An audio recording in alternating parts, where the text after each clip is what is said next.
지금까지 뉴스 등에서 대통령이 국회를 봉사하기 위해 군 병력과 경찰 인력을 투입했다고 이렇게 하고 있습니다. 그 증인은 작전 분야에서 오랫동안 근무를 해서 잘 알 텐데요. 국회를 봉쇄하고 국회의 의결을 막고자 했다면 최소한 어느 정도 규모의 병력이 필요합니까? 그게 이제 그렇게 판단을 하려 그러면 계략적으로 이제 울타리, 그러니까 국회 울타리 길이를 어느 정도 알아야 되는데 제가 알기로는 한 3, 4km 되지 않을까 싶습니다. 예. 정확하지는 않습니다. 근데 3, 4km 정도 된다고 봤을 때 3km라고만 해도 봉쇄라고 하면 그야말로 손에 손잡고 틀어막는 거거든요. 그렇기 때문에 거의 1m 간격으로 병력을 배치해야 됩니다. 그러면 3km를 1m 간격으로 하면 3,000명이 소요되지 않습니까? 그런데 거기에 국회 출입문이 20개입니다. 그러면 20개의 최소한 출입문은 아무리 못해도 100명은 투입을 해야 이게 몰리는 인원이 많이 몰리기 때문에 그건 한 2,000명. 다시 말해서 울타리 봉쇄만 하더라도 5,000명은 소요된다는 결론이고요. 그리고 내부에 이제 방금 말씀드린 본청, 그 회의실이 있는 본청이라든지 국회의사당 본청, 그 다음에 이제 의원회관이라든지 이런 건물까지 다 봉쇄를 하려고 하면 내부에도 한 2, 3천 명 정도는 있어야 제대로 봉쇄가 될 것이다. 저는 그렇게 생각합니다. 그래서 종합적으로 보면 외곽과 내부까지 하면 7,000명 내지 8,000명 정도 투입이 돼야 국회 봉쇄가 가능할 것이다. 이렇게 저는 판단합니다. 예, 알겠습니다.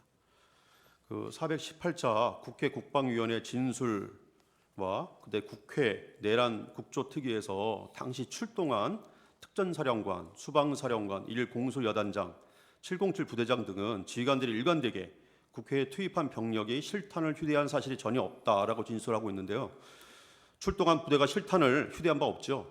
예, 개인 휴대를 하지 않았습니다. 애당초 대통령께서 지침을 개인 지급하지 말고 개인 휴대하지 말라고 했기 때문에 다 일괄적으로 그렇게 통일을 했고요.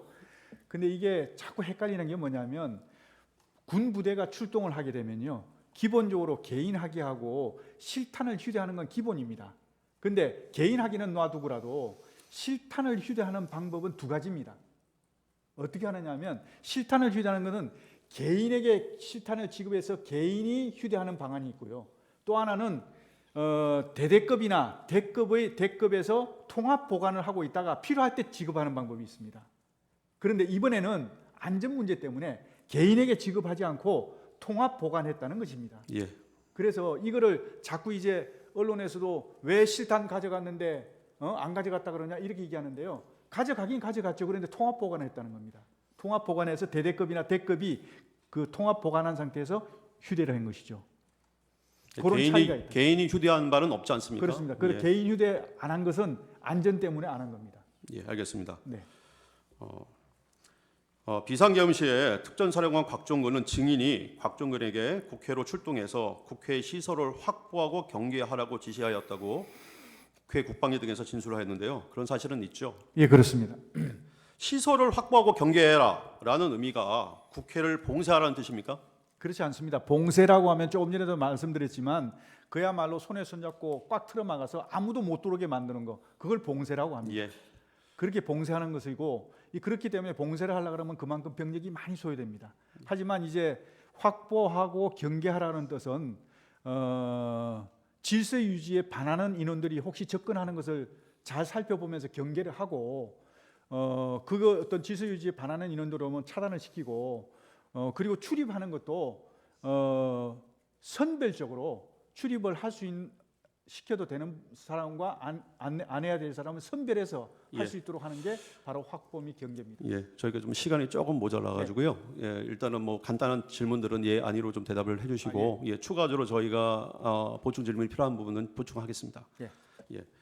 그 증인의 공소장에 보면은 증인이 수방사령관 이준호에게 비상계엄이 선포되면 국회 봉쇄하고 침투에 관한 임무를 줬다 이렇게 기재되어 있어요. 공소장에. 정작 수방사령관 이준호는 국회 국방위에서 최초 임무는 국회를 경계하는 것이었다라고 말했는데 이런 이준호의 말에 비추어 보면은 국회를 봉쇄하고 침투해라라고 임무를 줬다는 것은 거짓이죠. 침투와 봉쇄는 상황에 안 맞습니다. 예 아니로만 대답해 주십시오. 비상계엄 시 민주당사와 여론조사 꽃으로 출동은 증인이 지시한 겁니까? 네, 다시 한번. 비상계엄 시에 병력 출동과 관련돼서 민주당사와 여론조사 꽃으로 출동은 증인이 지시한 게 예, 맞습니까? 그렇습니다. 예. 대통령은 처음부터 병력은 국회와 선거관리위원회만 보내라고 지시를 했는데요. 대통령은 병력이 민주당사와 여론자 꽃으로 이동하고 있다는 말을 듣고 화들짝 놀라서 누가 그곳으로 병력을 보내라고 했냐. 병력 이동을 중지시키라고 지시하셨고 그래서 그곳에는 병력이 투입됐다가 말았죠. 예, 그렇습니다. 대통령은 어차피 국회의 계엄 해제를 막을 수는 없는 것이니까 계엄 당시 의회 출입을 통제하지 말라고 증인에게 지시했고 증인도 이 지시 내용을 예하 지휘관들한테 모두 전파했죠. 예, 예, 대통령께서 아니요, 좀 그 이렇게, 간단히 예. 좀 보충 설명이 아, 필요할 예, 것 같습니다. 알겠습니다. 대통령께서 의원들 24시경에 전화를 주셔갖고 예, 대통령께서 의원들 출입하는 것은 차단하지 마라, 예. 막지 말라고 말씀하셨습니다. 그래서 지시를 받고 제가 바로 이제 특전사령관한테 전화를 해서 지금 상황이 어떤지를 쭉 파악해 보니까 이미 국회의원들이 들어오는 그 통로는 질서 유지가 된 상태에서 출입이 다 통제를 안 하고 차단이 안 돼 있습니다. 다 들어가도록 저거 없이 예.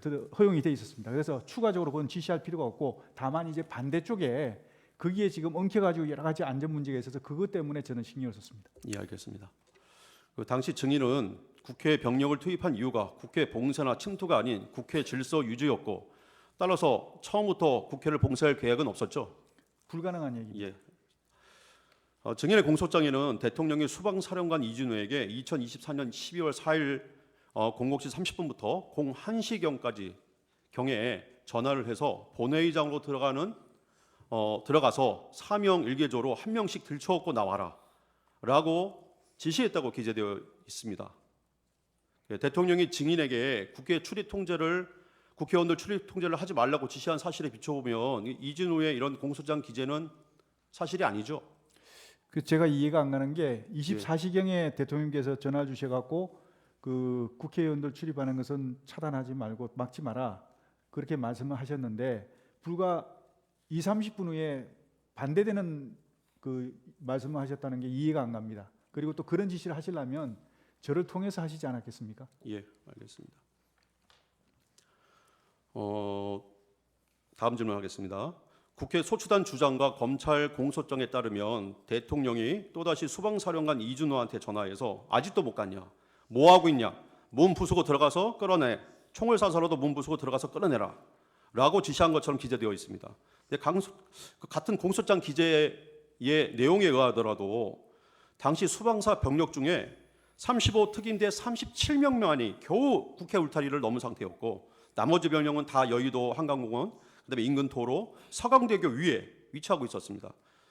또 이에 그 작전에 직전에 대통령도 수방사령관 이준호한테 전화를 해가지고 국회 상황을 물었고 이에 그 이준호가 시민들이 많아서 국회를 들어갈 수 없다는 보고를 이미 받은 상태였는데 또 실탄을 소지한 병력은 단 한 명도 없었고 대통령이 실탄을 소지하지 말라고 강조해서 지시까지 또 하였고 또 군 지휘관들은 국회 증언이라는 데서 실탄을 소지한 바 없다고 증언까지 했었는데 총을 쏴서라도 지시를 했다는 것은 납득할 수 없는 거죠.